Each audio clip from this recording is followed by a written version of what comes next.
The Gators Breakdown podcast is ready to go. I'm your host, David Waters, and you can find me on Twitter at GatorDave_SCC.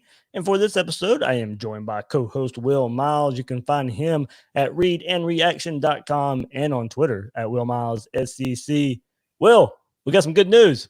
Yeah, man, it's been a little while, so it's nice to finally have some good news coming in Gatorland. But obviously the recruiting class has been pretty good up until this point, and so it's been a little bit of a lull with everybody at home too. I'm sure sort of accentuates that. So it's nice to have some good news and to have good news at a place of need, right? Because offensive line obviously is a place where Florida struggled last year, and so it's good to get some hope and good to get a player there who's going to make a difference. Absolutely. That's what we'll get into this episode. One of the biggest questions for this Florida Gator team in 2020 is the offensive line, of course, and Stewart Reese transfers in from Mississippi State. So we'll get into plenty of that right here on Gators Breakdown, kind of the impromptu episode. I text Will, say, I'm thinking about doing an episode about this instead of just throwing it in. I'll still release the part 2 version of the opponent whip around coverage. So coming up in the next episode, Georgia, Vanderbilt, Missouri, FSU will get previewed as if you listened last week in the whip around coverage from a media person that covers that team. So I thought it would be a neat way to get previews from those other teams out there. But with the good news, and actually not just good news, Will, I mean, it's big news, like you said, important news for the Gators here of Stewart Reese transferring in. But a lot. We're still finding ways to put out the good content for Gator Nation out there. Yeah, well, you should have known better when you started planning on stuff that was going to be, that wasn't time constrained, that immediately things would start happening. I mean, we had like 2 or 3 weeks where you were struggling trying to figure out what kind of content should you have. And the minute you had something that was able to, a little bit more timeless, all of a sudden the news starts dropping. So it's the way it is. It's the way it is with college football. Certainly there's been some news with all the stuff going on in California and them canceling school in the fall and sort of what kind of repercussions that'll have too. So I'm sure it's not going to be a dull off season. We're going to have an opportunity to talk about a lot of different things, but certainly this is a good one to talk about, and happy to be able to make time for a little bit of an impromptu episode to be able to do that. Absolutely there. Also, before I get in and move on to the episode, big shout out to Shannon Snell for the barbecue drive-by last week, dropping me off some Sunday's barbecue, Will. So big shout out to Shannon. I was full for a couple of days off that one. Well, did you get any of his advice on how Reese would fit into the offensive line? Because I'm sure Shannon would have an ability to speak to that a little bit. Actually, I should have, because we kind of knew this was coming along. I'll get into that in just a second too. But no, I should have. But that was, what was it, Thursday or whatever? Yeah. And then I posted a video on YouTube, not YouTube, on Twitter. And News4Jax, the station I work for, we're gonna do the story on Shannon and the barbecue drive-by and what he's doing. And, pretty much like he said, he's changing lives one barbecue story at a time. And for all the good that's happening out there, this is another one that Shannon's doing, just dropping platters of barbecue off at people's front door.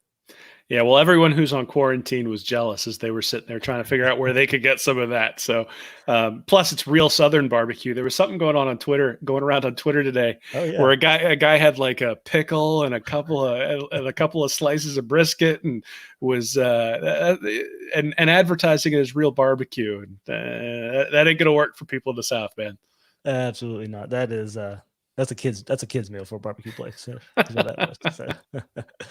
All right. Before we get into the big news here with Stewart Reese transferring in, remember you can find Gators Breakdown on news4jax.com/Gators Breakdown. You'll find all the Gators Breakdown episodes there, as well as News4Jax coverage of the Gators. Please share, rate, and review the show. Subscribe on YouTube or your favorite podcast platform, and follow Gators Breakdown on social media on Twitter and Facebook at Gators Breakdown. So if you've been following this storyline, it seems like it's been out there for forever. It seems like we've heard about Reese transferring in since Mullen was hired. He was recruited and signed by Mullen at Mississippi State in 2016. Then Mullen gets hired at Florida and recruits Stewart's little brother David Reese to Florida. So around that time, it'd been rumored that Stewart would transfer to Florida. Then it was rumored again last spring, and nothing came of it. But now, he's graduated from Mississippi State. There's another coaching change there in Starkville with Joe Moorhead out and Mike Leach is now in. So, the rumors really ramped up the last couple of weeks. There was a bit more substance to those rumors. And look, Reese has been in team meetings with Mississippi State all spring long, even up till last week, but decides to grad transfer to Florida for his last season and play with his brother in his home state. His family will get to check him out more, being in state as well now that he's in Gainesville. So, Will, man, this is instant impact type of player here for Dan Mullen and John Hevesy, offensive line coach there. Reese knows what to expect from his coaching staff, knows the offense. There will be no surprises for him or from the staff of what type of player and the player that they're getting. Yeah, I mean, you can't really get any further away at offense than Mike Leach and Dan Mullen, right? I mean, they're just very different philosophies, very different in terms of what they want to do. And so it's not a real big surprise that Reese would take a look at that and say, okay, maybe this isn't what I signed up for. And considering that his brother's down in Gainesville, and considering that, he knows the coach down there, and considering that he has the ability to transfer as a grad transfer, it makes a lot of sense that he would make this move, just because not only are you making the move to an offense that's better, or better suited to your strengths, but you're making a transition to an offense that and a coach that and a staff that So it's not a real big surprise that he would make this move. I think the other thing that you look at is he's going to get a lot of love if he's able to turn Florida's offensive line into a strength next year, considering how big of a weakness they were in 2019. And, he knows what he's getting into. So you sort of combine those two things. You figure he's going to get a lot more publicity, really an opportunity to get to the next level if he can really upgrade the offensive line at Florida. Whereas if he's sort of a pass blocking guard in a Mike Leach offense, maybe he doesn't get the same kind of exposure. Absolutely there, Will. So you mentioned guard, and look, tackle plays into this too. I mean, last season, as a redshirt junior, his last season at Mississippi State, switched to right guard, where he started 10 games and missed 3 due to injury. Look, 6'5", 340 pounds is what you get here from Reese. But he also saw time at right tackle last season. Before moving to offensive guard last year, he played a lot of right tackle. Started 26 consecutive games for Mississippi State at right tackle in Mullins last season at Mississippi State in 2017, and then the next season, 2018, Joe Moorhead's first season, Reese 26 consecutive starts in 2017, 2018 at right tackle. Played more right guard last year. So also 3-time member, SEC Academic Honor Roll squad. And look, I mean, as a recruit, he was the nation's number 19 offensive guard and the state's number 57 prospect in the 24/7 sports composite in the class of 2016. So Will, definitely what Florida's getting here, look, back with Dan Mullen and John Hevesy were at Mississippi State, he was a right tackle. That's what they known him as. That's what they threw him in there as. Has since moved to play some guard as well. So in the last couple of years, has been able to show some versatility as well. And we'll get into the offensive line rotation coming up, but just based on Reese right now, I mean, he'll be an important piece to this offensive line and can help this offensive line in a multitude of ways.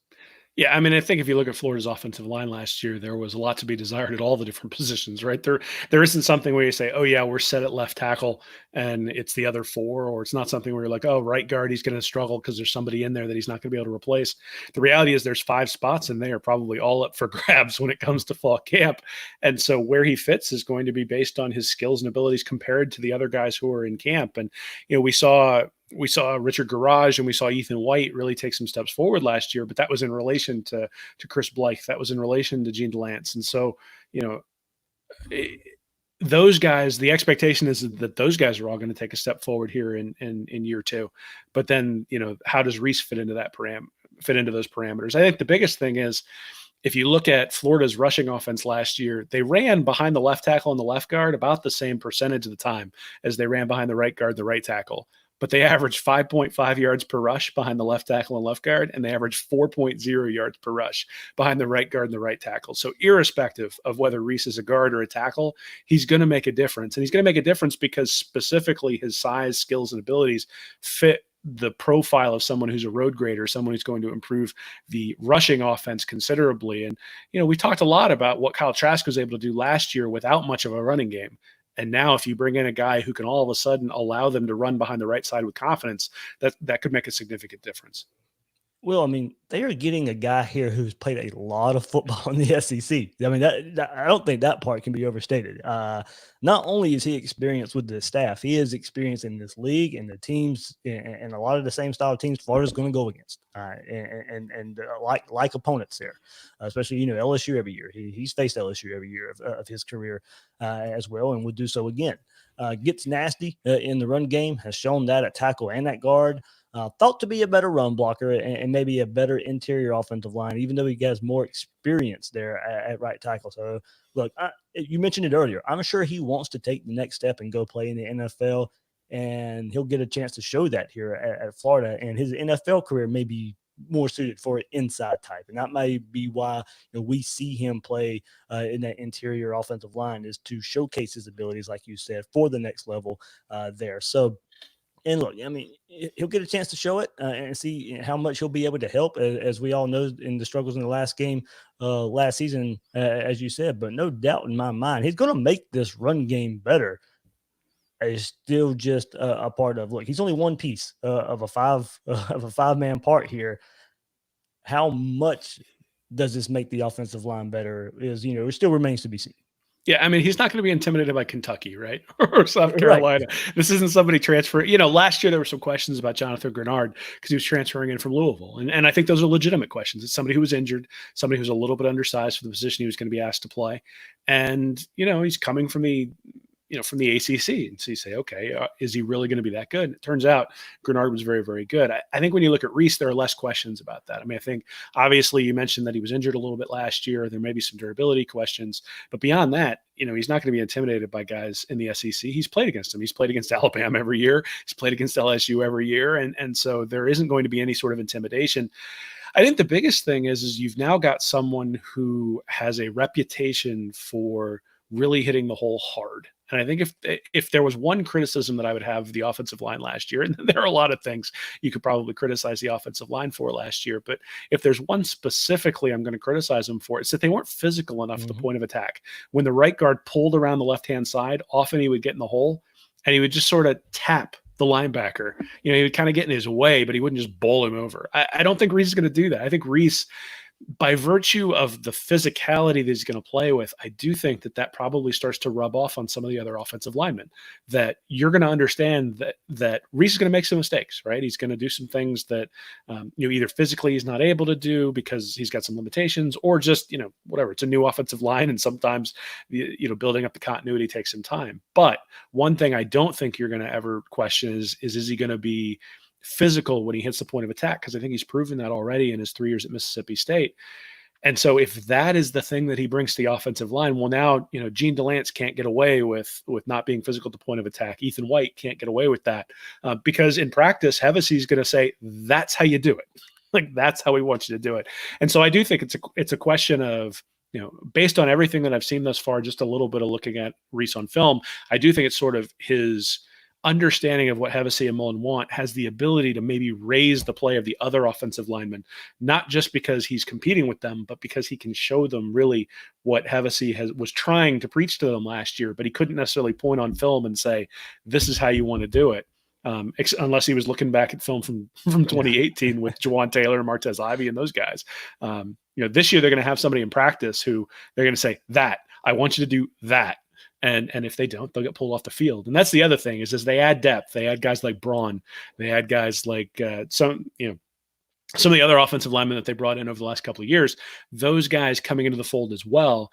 That sort of depth is going to allow them to pull off an offensive lineman if he doesn't show that kind of physicality. And so I think it's more than just one spot. I do think that the physicality, knowing Mullen's system, knowing what Hevesy wants, is going to be a bigger deal than just if they brought in a guy from, say, if they brought in a guy from Louisville, right? If they brought in a guy from Louisville who was skilled and had started for 3 years, you'd say, hey, that's a great addition. I think the fact that he knows the system and the fact that he knows the SEC is another feather in his cap that makes a big difference. So it's a big difference, or another big difference here is offensive line rotation. How does this work out with Reese? We've mentioned that he can play multiple spots. He can play tackle. He can play guard. I mean, where would the staff value him more? There's so many options in bringing in a player like Reese that allows the staff to put their best five on the line how they see fit. And I think he's going to play inside. So I'll start there with him playing inside. So that opens up Richard Garage getting into a tackle spot. And that seems to be the combination that offers the most upside here. I do think there is a question of keeping Stone Forsyth at left tackle due to no spring. I think, there's probably a better chance that he stays there because of no spring. But, with Reese playing right guard, Forsyth and Garage are the tackles, I think, right now. So then Ethan White moves to left guard, Brett Heggie at center. So that 5 would be Forsyth and Garage at tackles, Reese and White at guards, and Heggie at center. So, heading into if Florida was to play a game tomorrow, that's the combo I'd like to see. This allows the 5 to play at their best positions. Genie Lance, Michael Tarquin would be back up to tackle. You mentioned some of the other guys, Josh Braun at either tackle or guard, wherever they see him fit right now, along with Kingsley Egwueken at center, and players like Griffin McDowell, TJ Moore to offer up more depth in guard and maybe some center as well. So if you look at it the other way, if they decide to put him outside, the depth pretty much stays the same. But what if they decide to slide Reese at right tackle? And does that keep Forsyth at left tackle and Garage at guard? That's a big question to me. Along with Ethan White at the other guard spot and Heggie at center. That's a question. I think if they decide to put him outside, what happens to some of the other players, and that's the other starting 5 I can see in the mold of Forsyth still at left tackle, Garage at left guard, Heggie at center, White at right guard, Reese at right tackle. That's the other combination if you're including Reese into a starting lineup. So there are some combinations there. I still go back to the first one looking the best, months out from a first game. But Will, I think one of the bigger things is, how much does not having a spring practice factor into all this? Reese wouldn't have been here anyway, but you would have gotten a better feel from moving Forsyth to maybe the right tackle spot and Garage at left tackle, seeing how successful Heggie would be at center, Ethan White's growth, all the other redshirt freshmen pushing and providing depth. So I think I can see the staff playing cautious and keeping Forsyth at left tackle early on while Garage there plays right tackle. But you could argue the other side of that and maybe make that move early in the year, which one and see which one of those guys go from there. Either way, the addition of Reese, it affords the staff to try and put guys in their more natural and better spots. Well, not only that, but I think it affords the staff the ability to weather an injury. Because if you had an injury to anybody at this point, I mean, basically you got 5 guys maybe who you trust, and I'm not even sure that you got 5 guys if you're without Reese in the lineup, considering that Buchanan is no longer at center, and you're going to have to find a replacement for him. So, we knew that there were going to have to be 1 or 2 offensive linemen who really stepped up this year. And I think we started to see it towards the end of the year with Garage and with White. And that's one of the reasons why Blythe transferred out. Now that you've got Reese in there, if you pencil him in one spot and then you figure that White and Garage are going to take 2 other spots, well, now, I mean, you can sort of move them around musical chairs however you want, but Heggie's got an awful lot of SEC starting experience, and so does Forsyth. So now you've got 5 guys that you can say, okay, these guys are going to be okay.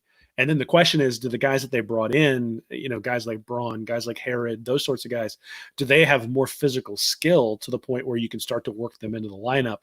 And I do think this is one place where Florida's schedule really is an advantage. Yeah. So not having to really even play, I mean, maybe you could say Kentucky early on or Tennessee early on is going to be a little bit of a challenge, but Kentucky a bit because they have whipped Florida into trenches a good bit the last couple of years. But I mean, look, here's the deal. If you're losing to Kentucky or you're losing to Tennessee, you ain't winning the SEC. So those have to be games that you use as sort of a little bit of tune-up to get ready for LSU and Georgia. If you can't afford to do that in those games, then you got bigger problems than Georgia and LSU coming, and who's going to be starting against those teams. So I do think that the early season, the soft schedule overall for the year, the fact that Florida State is having the transition under Norvell, obviously that's late in the year, but at the same time, late in the year, you're kind of beaten up. And if you were playing a top 10 Florida State team, then all of a sudden that might make a difference in terms of your ability to make a playoff or not if they're able to get by Georgia and able to get by LSU. I think what you're going to see is probably a lot of what you saw last year, where you had a starting lineup. It was the same starting lineup all year long, but 3 plays in, oftentimes it was not the same as the starting lineup. Certainly in the second half, it was never the same as the starting lineup. And Garage and White earned more and more time as the year went on. And that's the other thing, is I do think they're going to force Reese to earn the playing time away from the guys who've been there, and that's part of the not having the spring practice, and then you get into the fall. I mean, it's probably going to be a little bit of an extended fall practice, I would imagine. Yeah. And with that extended practice, he's going to get an opportunity to prove if he's better or not. And if he's better, he's going to play. And I suspect he's going to be better, and he's going to play quite a bit. So, yeah, I mean, it makes a big difference to have a guy who knows the system, and you can just pencil in. And whether you make him a right guard or a right tackle, the fact that you can say one of those 2 spots is taken care of, now we got to figure out which one fits our personnel better, as opposed to saying, okay, he's a right guard, now we have to figure out who's going to be our right tackle. I don't think they have to do that. I think they can basically say, this guy's played both positions in the SEC. Let's find, if Ethan White is better at right guard, okay, that's where we're going to put him. If Richard Garage is better at right guard, that's where we're going to put him. If they're better at right tackle, then that's where we're going to put them. And so they have that flexibility because of what Reese is bringing to the table. Yeah, absolutely. And one thing, Will, I think I kind of want to straighten out here. I don't want to necessarily speak for you on this. And I've seen it, put it out there a little bit, and I've even been asked about it. This makes up for the loss of Isaiah Walker. Not really. To a point, for 1 year, yes. But here, I mean, people, they kind of want to correlate the two. You're losing a player you would have had 3 or 4 years to a player you're only going to have for 1 year. For 2020, absolutely, it makes a difference. Past that, no. I mean, it's not a trade-off. That I would. If somebody was giving me the choice, would I rather have Isaiah Walker 3 or 4 years or Reese for 1 year? I would have taken Walker for the 3 or 4 years coming up there. So, especially the highly regarded recruit he was, if he panned out to be that way.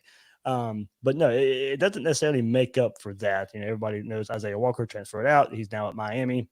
As I said, for 2020, yes, it makes sense if you want to put it that way. Overall, it's not making up for that loss. So I see where the thought comes from, and I've seen it out there a bit. I get it to a point, but overall for the program, look, if you go out there and win a SEC championship and a national championship, absolutely you could say it was worth it. But you're just kind of straw man kind of picking your argument there just for one particular season.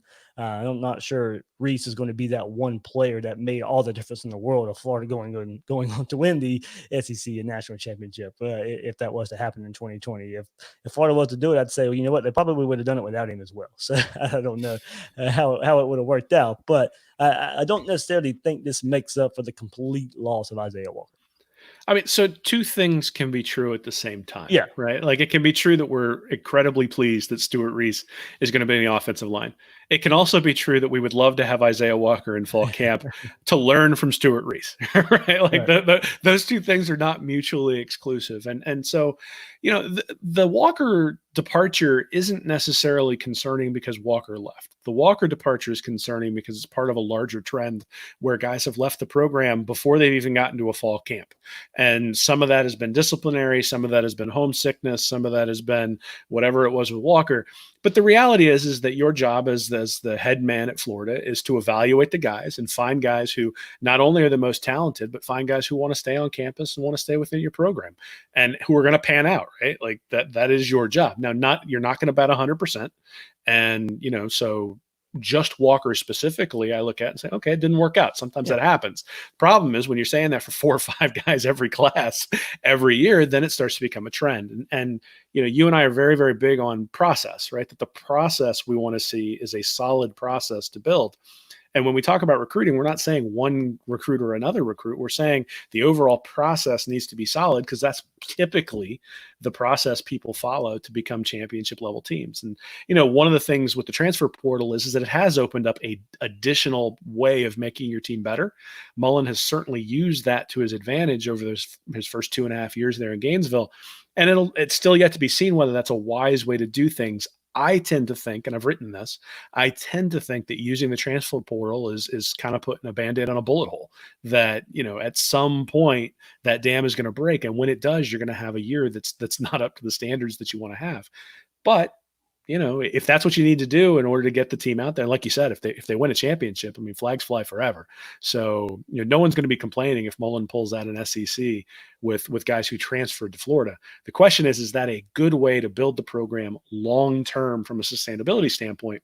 If he keeps hitting on 100% of them, it's going to be hard to argue against it. And obviously he knows Reese really, really well. And so that's the other thing here is that, you could say, well, he didn't really know Travon Grimes all that well. Okay, but he recruited Grimes, and same thing with Van Jefferson, getting him from Ole Miss, right? Like he knew him, and he knew what kind of player he was, and knew his abilities. And you can say the same thing about Stewart Reese. So it's not as if he's been going and getting guys from California to transfer in. And Jonathan Grenard, to that point too, with Todd Grantham's background with him. And so they brought in guys that they have known. They brought in guys that they've had a line of sight to, and they've proven to be successful when they've done that. I don't think anybody questions Mullen's ability to develop and Mullen's ability to see talent. The problem is, and he said this in a press conference I was listening to the other day. It was from like a year ago. I was listening to it for a different reason, but he said in a press conference, it's not hard. He was talking about recruiting services. He said, it's not hard to tell that Percy Harvin's a 5-star guy. Mm-hmm. Like you walk out there, you watch him once, you go, that's a 5-star guy.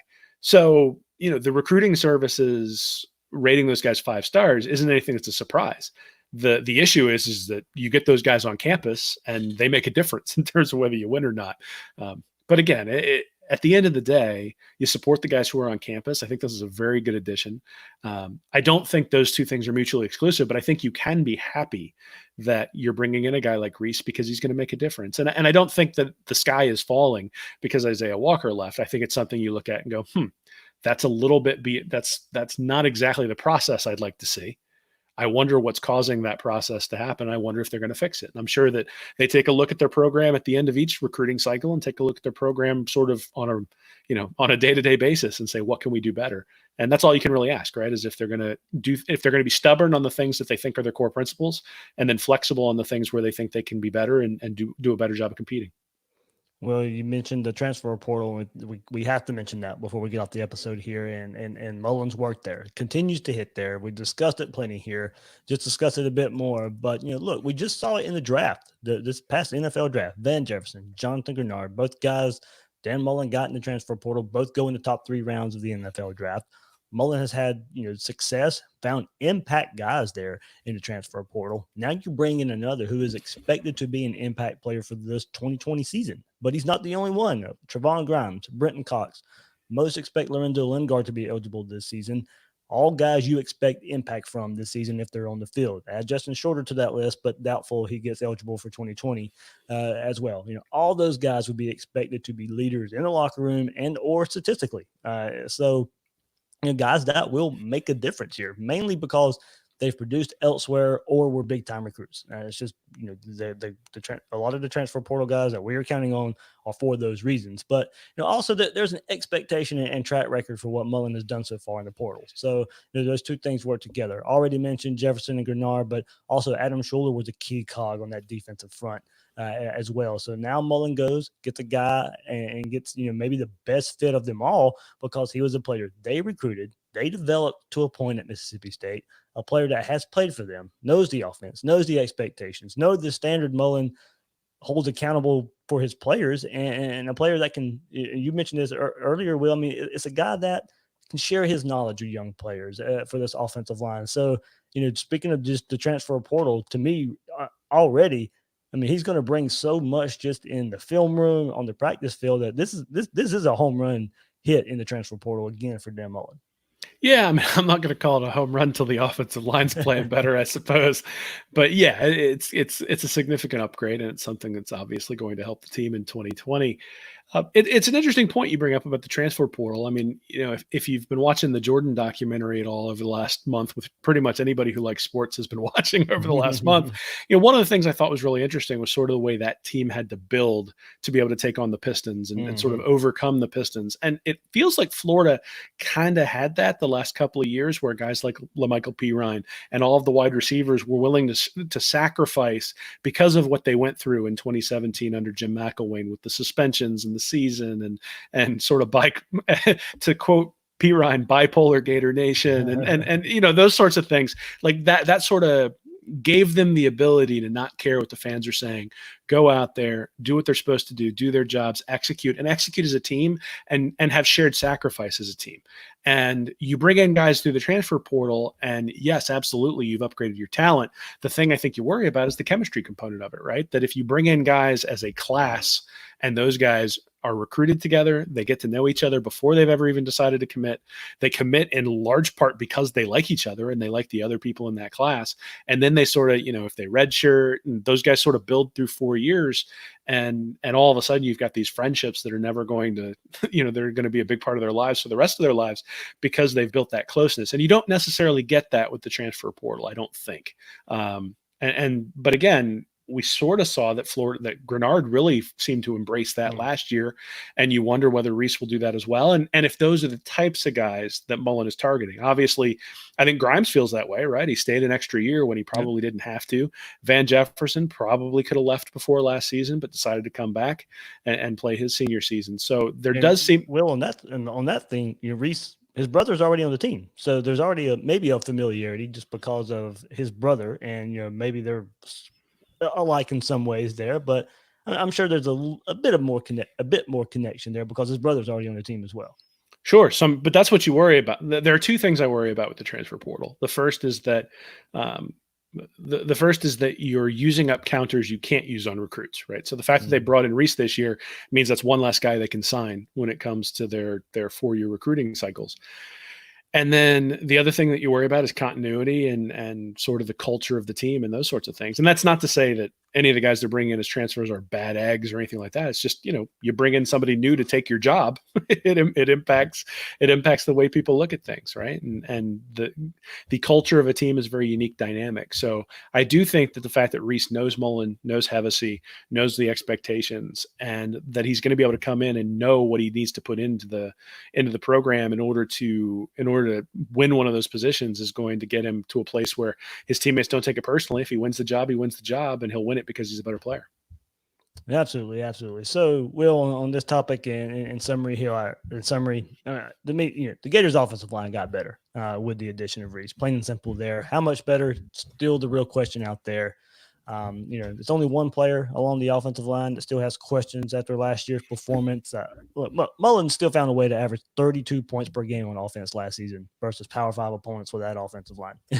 So, still found a way to put up some points there. So, what's the next step there? And that's getting this offensive line fixed. That's getting this run game fixed. There's also questions in this offense, how much will Kyle Trask progress and replacing all those wide receivers. So, the hope here is with this addition, it allows the offense to be a bit more balanced. They let the run game help the pass game and open up some more chances for big plays. Maybe even help the pass game early on this season while Trask and these wide receivers work things out if need be. But if you want to beat Georgia, if you want to beat LSU, if you want to go to Atlanta, the run game will need to improve. There's no question about it. Starts up front, and the Gators got better there, and hopefully it's enough.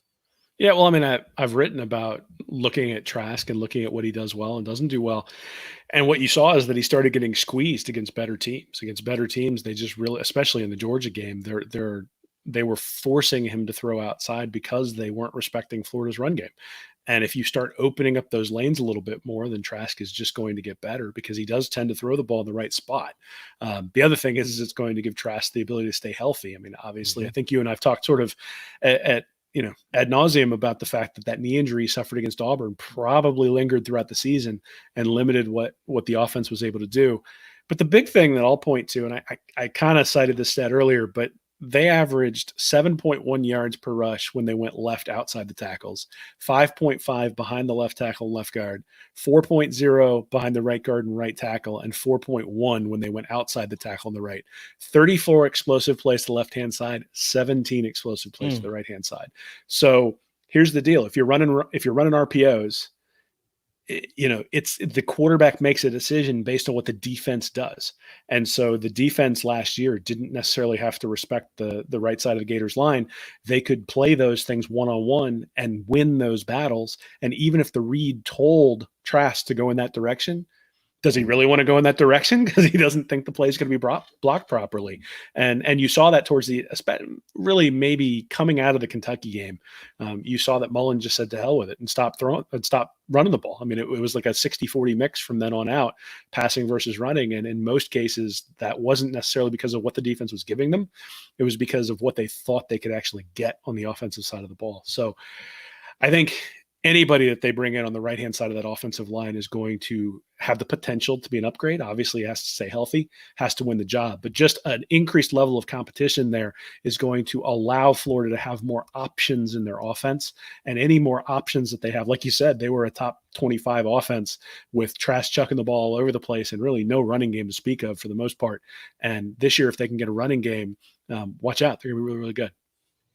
Well, before we go here, virtual tours here on are happening now on Zoom, all that good stuff with the staff here in Gainesville. Having to get these virtual tours figured out. No guys are allowed on campus right now. So in the last week, some big names on the list for sure, where these players get to talk to the staff and nutritionists, weight staff, academic advisors as well. Early reviews of the prospects are enjoying them. And Will, I mentioned last week on Twitter, that I can see this becoming a staple in the recruiting process now, if nothing more than just breaking the ice on recruits right now. I had a parent reply to that and said that they were more interested in a school now because of the virtual visit. So I think this may, for one effect of COVID and us and recruiting the way it is right now, is I think virtual tours, virtual visits, all that good stuff can be a permanent cog in the way recruiting is handled right now. Just an icebreaker. I think get somebody interested in your program. So I don't think you'll do it as intense as they are now, of course, because you'll be hosting in-person visits in the future. But something like this, and even pre-recorded video or a tour, that can help break the ice with some prospects out there.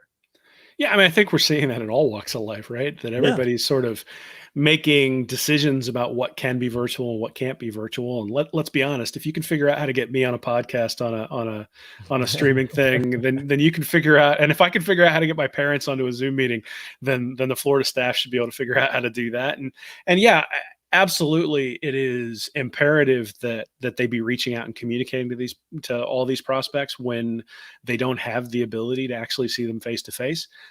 In some capacity, it might be an advantage because you think about coaches who bump into recruits and then report the secondary violation.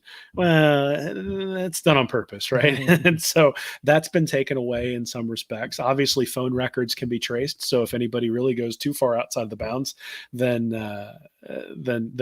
schools that aren't necessarily on the up and up are going to be caught. And then the other thing is if you're thinking about taking official visits, you have to decide based on phone conversations. Oftentimes you have to take unofficial visits, right? So you're paying to go take that unofficial visit to a school to decide whether you want to take an official visit there or not. And so to be able to take a virtual tour of a place, especially if you're a kid who lives in Washington, D.C., do I really want to come down to Gainesville? If you're somebody who lives out in California, do I really want to go all the way across the country for an official visit? You see the facilities, you meet the coaches.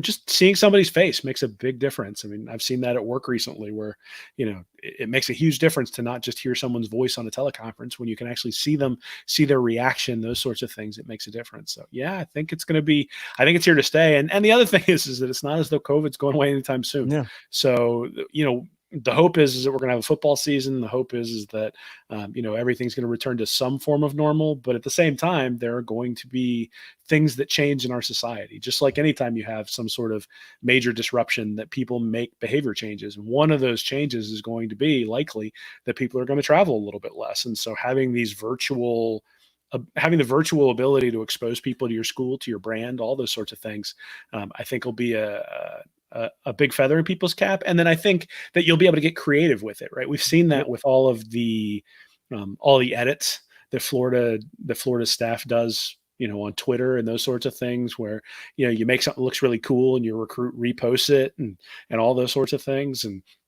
you see Florida State make edits with Martin Luther King that you just cringe at and go, I don't think so.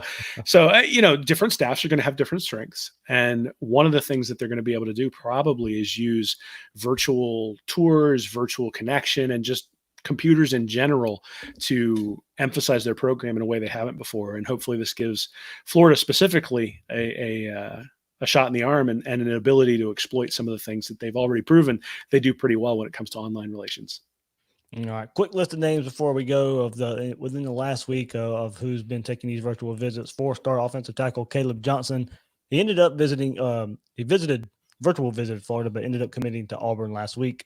Anyway, it was his first offer there, and Auburn gets his services. But keep on going. 4-star defensive end Kevin Gilliam, 3-star offensive lineman Diego Pounds, 4-star linebacker Xavier Suri, 4-star running back Travon Cooley, 4-star safety Terry Arnold, 4-star safety Donovan McMillan, 4-star cornerback Jason Marshall, 4-star safety Corey Collier, 4-star athlete Nathaniel Wiggins, 4-star offensive tackle Yusef McGarble, 3-star defensive tackle Christopher Thomas, and 4-star athlete Charles Montgomery, all taking their virtual visits within the last week. And speaking of Charles Montgomery, there in next Sunday on the 24th is when he'll be making his commitment between Florida and Maryland. Everything seems to be on the up and up with Florida there. We'll see. We know, even though guys feel good at some points, we've seen how quickly that can change recently in the recruiting world. So one to look out for on Sunday, May 24th, Charles Montgomery, athlete there between Florida and Maryland. So Will, man, anything else before we go here on this episode? Nah, I just hope everybody stays safe. Obviously, Florida's opened up or has been opening up a little bit over the last couple of weeks and didn't really close down the same way Pennsylvania did. And our governor is exercising his authority right now to keep things closed. So things here are still in lockdown, but obviously you guys are opening up. So I hope everybody stays safe, stays responsible. And, hopefully we can get a football season going this year because everybody decided to act responsibly to a point where the SEC feels comfortable opening things up. Absolutely. So that's Will Miles. You can find him on Twitter at Will Miles SEC and his site readandreaction.com. I'm David Waters, host of Gators Breakdown. You can find me on Twitter at GatorDave_SEC. Guys and girls out there, thanks for listening to this episode of Gators Breakdown.